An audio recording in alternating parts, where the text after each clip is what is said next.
Hello friends, आज हम discuss करेंगे हार्डी-सुलजे लॉ के बारे में। देखिए, इस लॉ की बात करें तो ये लायोफोबिक सॉल्ट्स पर इलेक्ट्रोलाइट के कोएगुलेशन इफेक्ट को एक्सप्लेन करता है। अब कोएगुलेशन के प्रोसेस में जो कॉलॉइड्स के पार्टिकल्स होते हैं वो इलेक्ट्रोलाइट के ऑपोजिट चार्ज वाले आयंस को एब्जॉर्ब करते हैं और इससे वो न्यूट्रलाइज हो जाते हैं और उनका कोएगुलेशन हो जाता है।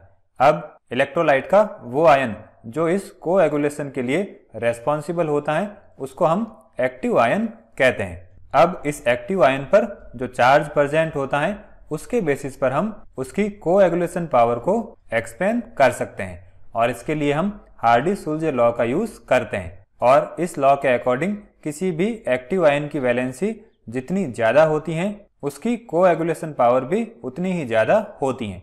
मीन्स एक्टिव आयन पर जितना ज्यादा चार्ज प्रेजेंट होता है उसकी कोएगुलेशन पावर भी उतनी ही ज्यादा होती है। अब हम अगर किसी पॉजिटिवली चार्ज्ड सॉल्ट की बात करें तो उसको कोएगुलेट करने के लिए हमें एनायंस की रिक्वायरमेंट होगी और एनायंस की जो कोएगुलेटिंग पावर है वो इस ऑर्डर में रहेगी। देखिए, इस आयन पर ज्यादा चार्ज प्रेजेंट है तो इसकी कोएगुलेशन पावर सबसे ज्यादा होगी और क्लोराइड आयन की कोएगुलेशन पावर सबसे कम होगी। इसी तरह से अगर हम नेगेटिवली चार्ज सॉल्ट लेते हैं तो उसको कोएगुलेट करने के लिए हमें कैटायंस की रिक्वायरमेंट होगी।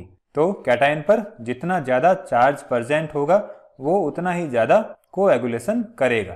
तो यहाँ पर एल्यूमिनियम +3 का कोएगुलेशन पावर सबसे ज्यादा होगा।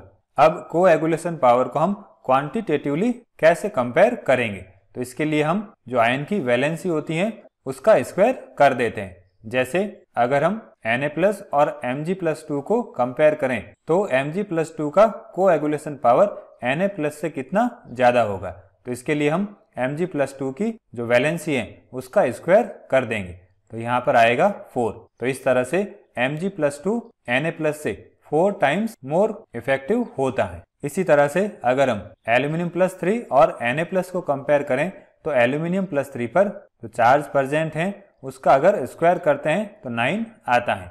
तो एल्यूमिनियम +3 सोडियम प्लस के कंपैरिजन में 9 टाइम्स मोर इफेक्टिव होता है। अब कोएगुलेशन या फ्लोकुलेशन के लिए इलेक्ट्रोलाइट की जो मिनिमम कंसंट्रेशन रिक्वायर्ड होती है उसको हम उसकी फ्लोकुलेशन वैल्यू कहते हैं और इसको हम मिलीमोल्स पर लीटर में रिप्रेजेंट करते हैं। ये हो जाएगी कुछ इलेक्ट्रोलाइट्स के लिए फ्लोकुलेशन की वैल्यू जो कि आर्सेनिक सल्फाइड सॉल्ट के लिए होती हैं और ये हो जाएगी कुछ इलेक्ट्रोलाइट्स के लिए फ्लोकुलेशन की वैल्यू जो कि फेरिक हाइड्रोक्साइड सॉल्ट के लिए होती हैं।